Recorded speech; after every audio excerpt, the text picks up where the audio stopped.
ছেলে সন্তান না হওয়ায় জীবনের সবচেয়ে কষ্টের কারণ হলো পঞ্চম সন্তানটিও মেয়ে হওয়াতে লতিফের মন খারাপ হয়ে গেল। এতগুলো সন্তান নেওয়ার ইচ্ছা লতিফের ছিল না। তার ইচ্ছা ছিল দুইটি সন্তান নেওয়ার, কিন্তু একটা ছেলের আশায় পাঁচটা সন্তান হয়ে গেল, আর পাঁচটা সন্তানই মেয়ে।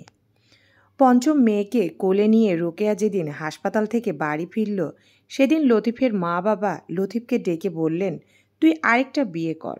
এভাবে একটার পর একটা মেয়ে সন্তান হওয়ার মানে হয় না।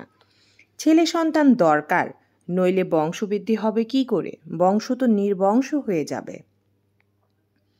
তাছাড়া দেখাশোনার জন্য ছেলের দরকার আছে। মেয়েরা তো বিয়ে করে শ্বশুর বাড়ি চলে যাবে। ছেলে সন্তানের প্রতি লতিফেরও লোভ আছে, আর দ্বিতীয় বিয়েতেও তার অমত নেই। তবুও সে দ্বিধা করে। তার দ্বিধা দেখে বাবা বললেন, কি চিন্তা করছিস? চিন্তা করছি দ্বিতীয় বিয়ে করাটা কি ঠিক হবে? অবশ্যই ঠিক হবে। ইসলামে একজন পুরুষকে 4 বিয়ে করার অনুমতি দেওয়া হয়েছে, সে ঠিক আছে। কিন্তু কথা হলো, রোকেয়া কি আমার দ্বিতীয় বিয়েতে সম্মতি দেবে? মা তখন বললেন, তোর বইয়ের সম্মতি আমি নেব, তোকে ভাবতে হবে না। আর বাবা বললেন, আবেগ দিয়ে জীবন চলে না, আমাদের বাস্তব প্রয়োজনের কথা ভাবতে হবে। লতিফ নীরব থাকলো। মায়ের পর বললেন, মেয়ে আমাদের দেখে রেখেছি। লতিফ চমকে মায়ের দিকে তাকালো।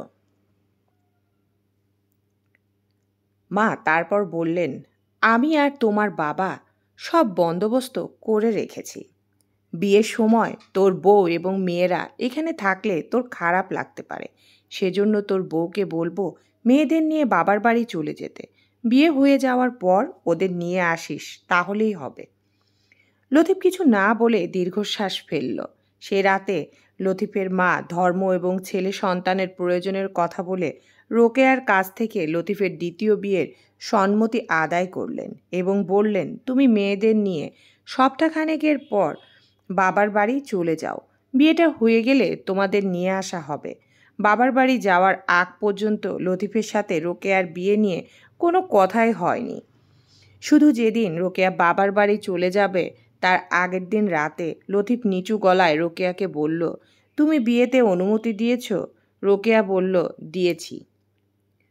রোকেয়া আমার চোখের দিকে তাকিয়ে রইল। সে আর কথা বাড়ালো না। রোকেয়া মেয়েদের নিয়ে বাবার বাড়ি চলে যাওয়ার পর খুব দ্রুত লতিফের বিয়ের দিন তারিখ ঠিক হয়ে গেল। আজ লতিফের দ্বিতীয় বিয়ে। আজ সারাদিন রোকেয়া বিষণ্ণ হয়ে বিছানায় শুয়েছিল। মেয়েরা খেলাধুলা শেষ করে বাড়ি ফিরে দেখল মা শুয়ে আছে। বড় মেয়ে, সে সপ্তম শ্রেণীতে পড়ে। সে মাকে বলল, মা, শরীর খারাপ তোমার? নানুকে বলবো ডাক্তার আনতে? রোকেয়া মুখে কিছু না বলে হাত ইশারা করে মেয়েদের কাছে ডাকল। তারা বিছানায় উঠে এলো। রোকেয়া শোয়া থেকে উঠে বসলো। তারপর গাঢ় মমতায় মেয়েদের জড়িয়ে ধরে বসে থাকলো। এভাবে কত সময় কাটলো কে জানে। হঠাৎ দরজার কড়া নড়ার শব্দ হলো। বড় মেয়ে মাকে বলল, মা, দরজা খুলি। এরপর মাহের বাহুবন্ধন থেকে বেরিয়ে এসে দরজা খুলে দিল। দরজা খুলে সে চিৎকার করে উঠল, বাবা তুমি? মেয়ের চিৎকার শুনে রোকেয়া খোলা দরজার দিকে তাকিয়ে দেখল 2 হাত ভর্তি খেলনা আর নতুন জামা কাপড় নিয়ে অপরাধীর ভঙ্গিতে হেসে দাঁড়িয়ে আছে লতিফ। রোকেয়া চরম আশ্চর্য হয়ে চেয়ে রইল লতিফের দিকে। সে বাকরুদ্ধ হয়ে গেছে। বিয়ের রাতে লতিফ এখানে কেন? বাকরুদ্ধ রোকেয়ার দিকে তাকিয়ে লতিফ বলল, 14টা বছর তোমার সাথে আছি, তোমাকে কষ্ট দিয়ে আরেকটা বিয়ে করার সাহস হলো না। শেষ মুহূর্তে বিয়েটা ভেঙে দিয়েছি। রোকেয়া বিস্মিত হয়ে বলল, কিন্তু কেন? আমি তো অনুমতি দিয়েছি। আমি বিশ্বাস করি না কোনো মেয়ে তার স্বামীকে দ্বিতীয় বিয়ের অনুমতি দিতে পারে। পরিস্থিতির চাপে সে হয়তো অনুমতি দিবে, যেমন তুমি দিয়েছ, কিন্তু মন থেকে তুমি অনুমতি দিবে না, কোনো মেয়েই না। বলো রোকেয়া, আমি কি ভুল বলেছি? রোকেয়া মাথা নিচু করে কাঁদতে শুরু করলো এবং চাপা স্বরে বলতে লাগলো, আমি মন থেকে অনুমতি দিইনি। তারপর মেয়েদের দিকে তাকিয়ে বলল, কিরে, কি করে দেই বলো তো? কান্নারত রোকেয়ার দিকে তাকিয়ে লতিফ মেয়েদের বলল, তোমাদের মা কাঁদছে, আয় সবাই মিলে তাকে হাসানোর চেষ্টা করি।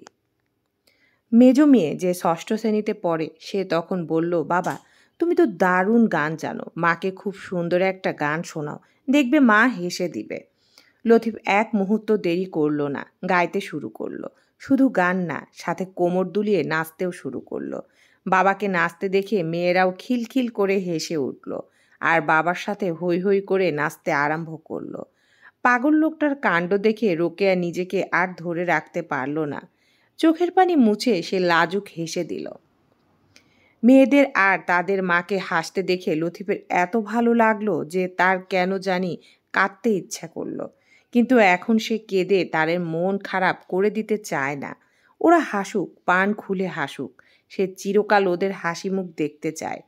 তাই সে জোর করে কান্না আটকে রেখে হাসি মুখে গাইতে লাগলো আর ঘুরে ঘুরে নাচতে লাগলো। জীবনে সন্তান ছেলে হোক বা মেয়ে হোক সেটা বড় কোনো কথা নয়। একজন মেয়েও নিজে স্বাবলম্বী হয়ে বাবা মার দায়িত্ব নিতে পারে। তাই কিছু মানুষের ভুল ধারণা বদলাতে হবে যে শুধু ছেলে সন্তানই বাবা মার দায়িত্ব নেয় না। মেয়েরাও এখন ছেলেদের সাথে কাঁধে কাঁধ মিলিয়ে সমাজে চলাফেরা করে। তারাও এখন অর্থ উপার্জন করে, নিজের পায়ে দাঁড়ায়। তারাও ক্ষমতা রাখে তাদের বৃদ্ধ বাবা মাকে দেখাশোনা করার, ভরণ পোষণ করার। তাই কোনোভাবেই ছেলে বা মেয়েদের মধ্যে পার্থক্য করা উচিত নয়। সমাপ্ত।